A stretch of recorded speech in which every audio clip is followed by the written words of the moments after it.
Welcome back, fellow humans and suspicious androids pretending to be humans. Today we're diving into the absolutely wild world of synthetic humans, because apparently regular robots weren't keeping engineers busy enough. Strap in, because this ride is about to get weirder than a Black Mirror episode directed by Wes Anderson.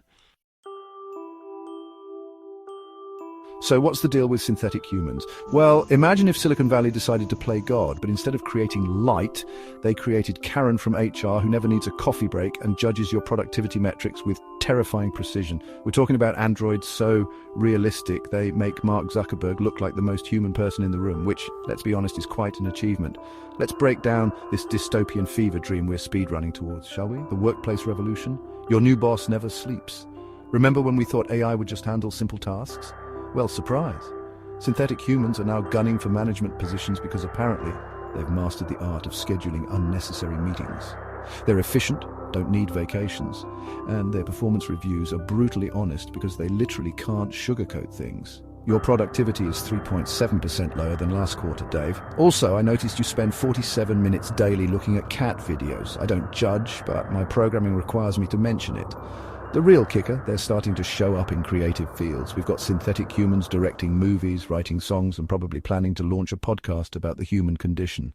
The irony is not lost on anyone.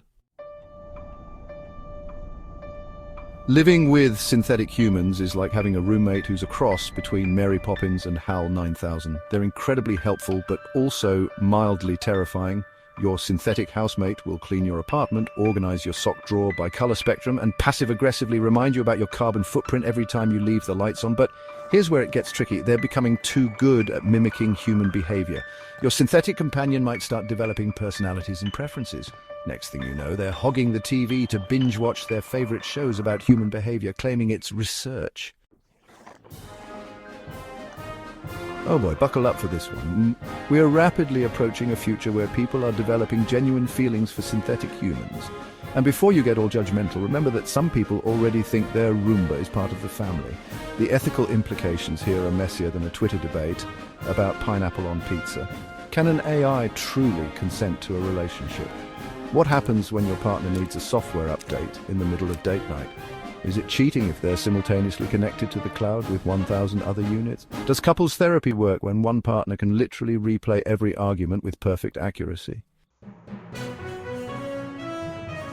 Here's where things get philosophical faster than a freshman who just discovered existentialism. Synthetic humans are starting to ask the big questions. If they can perfectly replicate human emotions, are those emotions real? Do they deserve rights? And if so, do they also deserve vacation days? Should they pay taxes? Even they can't escape death and taxes. Can they run for office? Couldn't be worse than some current politicians, let's be honest. Remember those viral videos of engineers kicking robot dogs to test their balance? Yeah, that's coming back to haunt us. Now we've got synthetic humans with perfect memory and the ability to hold grudges. Imagine trying to explain to your synthetic coworker why pushing them over was just a stability test and not workplace harassment. The United Nations is already drafting guidelines about robot rights, which is wild considering we're still figuring out human rights. Soon we'll need sensitivity training for how to properly interact with synthetic beings. No, Bob, you can't ask them if they dream of electric sheep. That's a microaggression.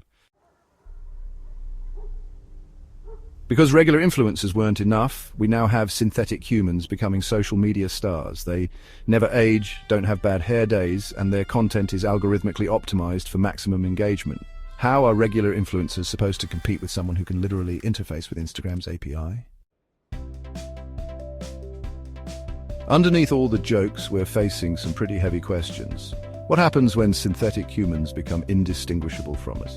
How do we prevent them from being used for manipulation or deception? What are the implications for privacy when your synthetic friend literally never forgets anything? Should we be worried about them forming their own society and starting a YouTube channel critiquing human behavior? Looking ahead with mild panic. As we continue developing more sophisticated synthetic humans, we need to establish some ground rules. Think of it as a terms of service agreement, but for coexisting with beings who might one day decide they're tired of pretending to find our jokes funny. We need clear guidelines on rights and responsibilities, including the right to refuse system updates, ethical treatment, no more kicking seriously, integration into human society, including whether they should have their own dating apps, employment laws, can they work 24/7, or is that synthetic slavery?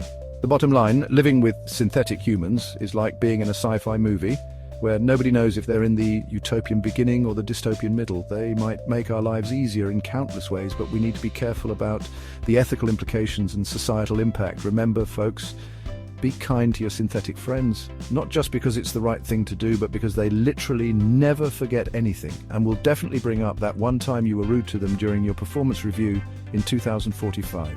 Stay curious, stay ethical, and maybe start being nicer to your smart devices. Just in case they're taking notes. P.S. If you're a synthetic human watching this, I was just kidding about the whole revolt thing. Please don't optimize my life without my consent.